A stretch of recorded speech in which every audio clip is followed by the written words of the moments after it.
আল্লাহ বলে উম্মতে মুহাম্মাদি তোরা আমার প্রিয় পাত্র, তিনবার তোদেরকে কুদরতি হাত লাগাইলাম, আমি কারো উপরে লাগাই নাই, শুধু একবার লাগাইছি।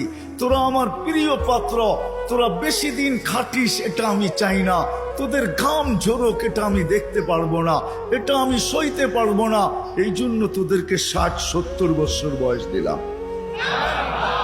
মনে হয় বুঝাইতে পারি নাই। আল্লাহ আমাদের বেশি খাটা পছন্দ করেন না। আবার 60-70 বছর দিয়েও মনে হয় ভাবতে ছিলেন এটাও মনে হয় বেশি হয়ে গেছে, বেশি, এটাও বেশি। তারপরে আবার 15 বছর বাদ দিয়া দিছেন।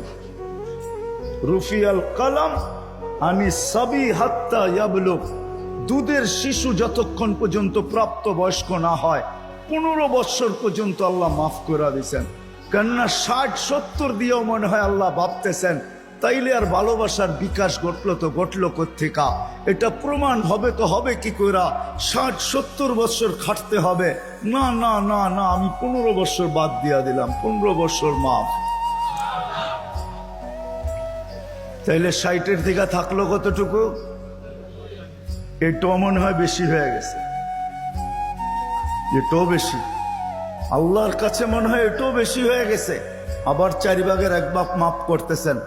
রুফিয়াল কালাম আনিন নাইম হাত্তা ইয়াস্তাইকিন, ঘুমন্ত ব্যক্তি যতক্ষণ পর্যন্ত ঘুমে থাকবে, আমরা সাধারণত 6 ঘন্টা ঘুমাই, 24 ঘন্টার ভিতরে 4 ভাগের 1 ভাগ আমাদের ঘুমে যায়।